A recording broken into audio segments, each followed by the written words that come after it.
Is there an answer here? Do you...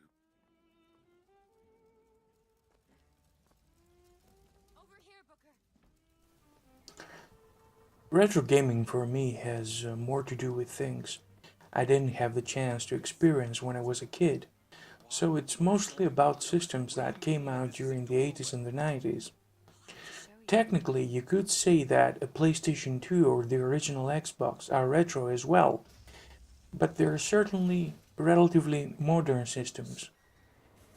I was born in 1972, so my perception of old versus new and retro versus modern has a lot to do with the transition from analog to digital, from tape to vinyl to CD, from serial to random access. It was a very big deal back in the 80s to have access to floppy disks in your computer, and of course later on to hard drives. It was the main differentiating factor between the hobbyist system and a professional computer. Now, moving on to during the 90s, I experienced the same very important transition in music creation and digital imaging. I remember the first low resolution webcams, scanners, the first digital cameras, devices like those strange Sony Mavic cameras that stored photos in floppy disks. It was a big deal scanning documents and photographs and converting audio cassettes and vinyl into music files, into audio files and preserving them from the degradation of physical media, which was, again, something completely new. And it marked a very well defined and clear transition into a new era with more mature and practically useful digital machines that could actually do more than just play games or doing spreadsheets. Now, back to gaming. I have huge gaps in my gaming life. Although I played a lot in consoles, um it had always it was always another friend's system. As a kid coming from a poor family, my folks couldn't afford to get me a computer until I was in a gymnasium. I guess that would be junior high in America. So my first computer and at the same time game machine was an IBM PC clone made by a British manufacturer called Amstrad, very well known in Europe at that time.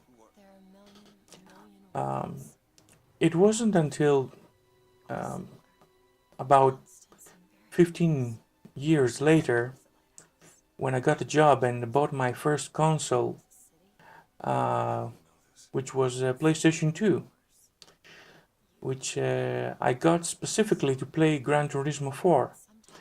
At that time, I was working as a technical editor for the Greek edition of PC Magazine, but I had no personal interest in console gaming. My job was to test PC peripherals and maintain various other columns, news reports and that kind of stuff.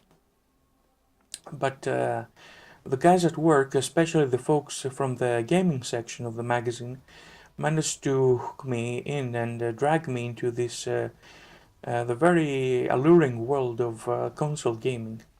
Back then, the late 90s and the first years of the noughties, consoles were still very distinctive from PCs. Exclusives were a huge thing, and you had to get a specific system to play specific games. Nowadays, only Nintendo has maintained this privilege. So this first introduction into the world of consoles made me um, persuaded me to get to buy the original Xbox, which I think it's one of the most beautiful systems ever made, despite the fact that many people bash it for being ugly and for all intents and purposes, just a modified PC. I love this machine. I really love it. Yeah, and later I got a Wii, a Nintendo Wii, and also turned this whole thing turned on my curiosity for previous gen consoles, like especially the Sega Mega Drive, the Genesis, as you note in the US. Now the thing is, I never came around to start appreciating the benefits of having a collection of old systems or physical copies of old games, and that became apparent to me just recently when I realized that the current trend of the tech industry in digital entertainment is to render physical media obsolete, gradually to make it obsolete, and turn everything into an on-demand platform and subscription based service. This place. I was here And so I came to the realization that after Wounded looking into the gaming, music, and film industry, even in magazines and books, that this is not development I really favor. In fact, it's kind of disturbing to me because it's not just the fact that you have no possession over the physical copy of the content, but you're walking down a path where the hardware itself you're using to access this content is gradually becoming a client with very little computational capabilities. It's just a screen, a receiver, a dumb terminal. And as the internet infrastructure becomes robust enough to stream huge amounts of data with ease, um, then there will be, in the end, no need really for having a serious hardware horsepower at home, and companies would love that to have you access everything just through a stupid closed proprietary black box, a terminal that would serve no other purpose uh, than to connect you to their services. So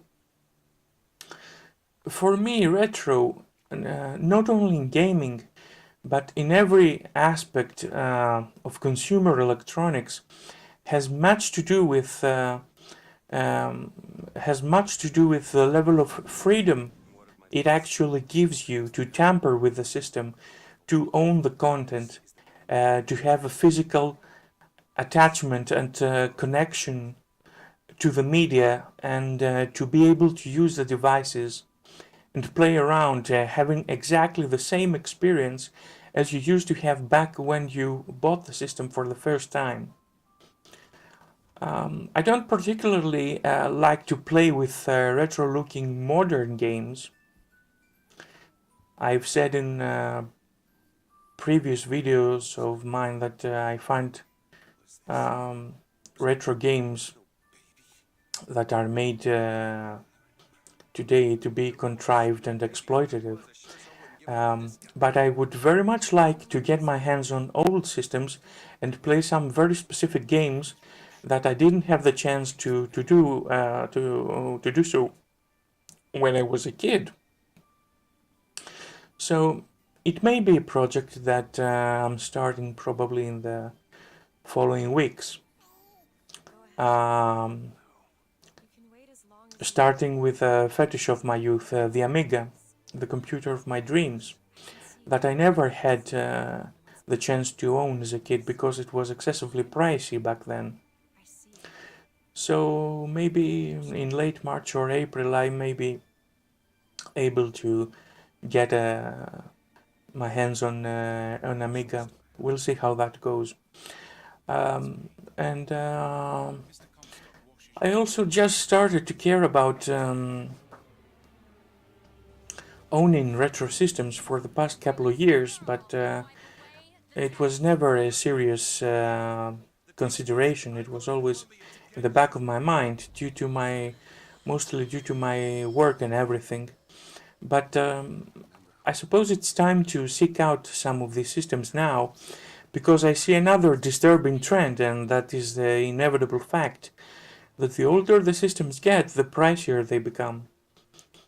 Um, I don't really care very much having a huge collection of games, as long as I own some pieces of hardware that I deem important. Sometimes I think I could buy some old systems just to look and admire them, and but whenever I fire up an old game, whether it's on emulation or runs natively on the proper hardware, for me it's not retro. It um, I can't really make this distinction. It's a lived experience of the present moment, and it's timeless. Um, so yeah, I hope in the near future to meet more members of the retro gaming community to help me in this new and exciting exploration of retro systems, and to have the chance to experience games and systems I couldn't afford when I was a kid. And I hope I'll be able to afford a few games a month to share my pickups with you people and hear your opinions, the opinions of fellow gamers, and exchange views with you all, and share thoughts and experiences. So thanks for listening, and I'll be happy to receiving your comments and learning your ideas and opinions.